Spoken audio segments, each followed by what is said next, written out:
So welcome to this first video clip. We're actually going to do a series of video clips on our process of rebuilding this Yamaha V90 of 1979. As you can see, we're just doing a quick overview this morning, so I'll be looking at some of the things to look out for. You've got the castellated nut there to hold the wheel spindle on. That'll all become more important later on. We're also looking at the front securing arm there. You can see I've just paused the video slightly, so there's a castellated nut on there. All these things will be talked about in more detail as we go through the process of rebuilding this bike. Circuit or split pin there I'm just pointing to, and we'll follow on round, because the front thing we're going to do actually of this video series is we're going to take the front wheel out. So we're just looking at the front wheel hub there. You can see the speedo cable going into the top, just those two little prongs poking out. That's part of a little spring clip. And then we've also got the brake cable underneath there. Just pointing that out. You can see the cobwebs there where this bike hasn't actually seen the light of day for quite a while. You can also see the condition of some of the paintwork on there. Here I'm looking at the front tyre. It's a rib tyre, which would have been the original, but it's perished. This bike has been in the garage for about 20-25 years. So those tyres and other extraneous items of wear and tear are not fit for purpose anymore, so that tyre will be coming off and a new one and a tube will be going on.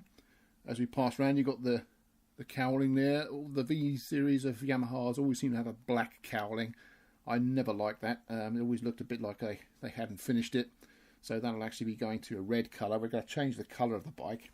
Yeah, it's going to be red. Here I'm just pointing out the steering lock. We've got no keys for this bike, so the steering lock will have to come off. On this you've got like a cross head screw in a couple of places, but I know full well for taking those out that they're never going to come out, so it's probably just going to shear off. You can get a new lock though for a reasonable price, much cheaper than actually buying a replacement key, to be honest. The leg shields there are off a Yamaha 80, but it's the same sort of model, so those fit on this one as a V90.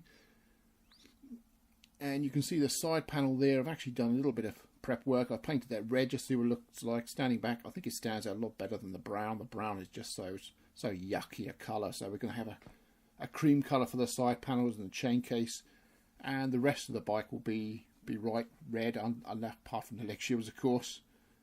Just pointing out those items.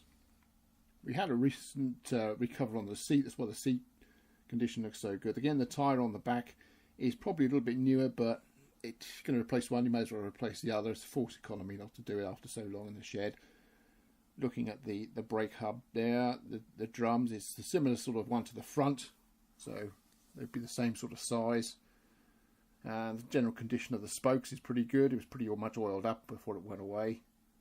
And we come around here again. You've got a big nut there. I think it's a replacement nut, but again, it's got a split pin in there to make sure the nut can't vibrate its way off. Just the chain case. You say the condition of the paintwork is such that you just getting the little fingers of paint coming away, which would lead to rust if unchecked. Again, the seat cover in pretty good nick. We did replace that several years ago. In fact, the chrome work on here is actually pretty good as well. The plastic will all be sprayed up as well, so that'll all change colour to the red. And generally, next part we'll be looking at moving on to taking the front wheel out.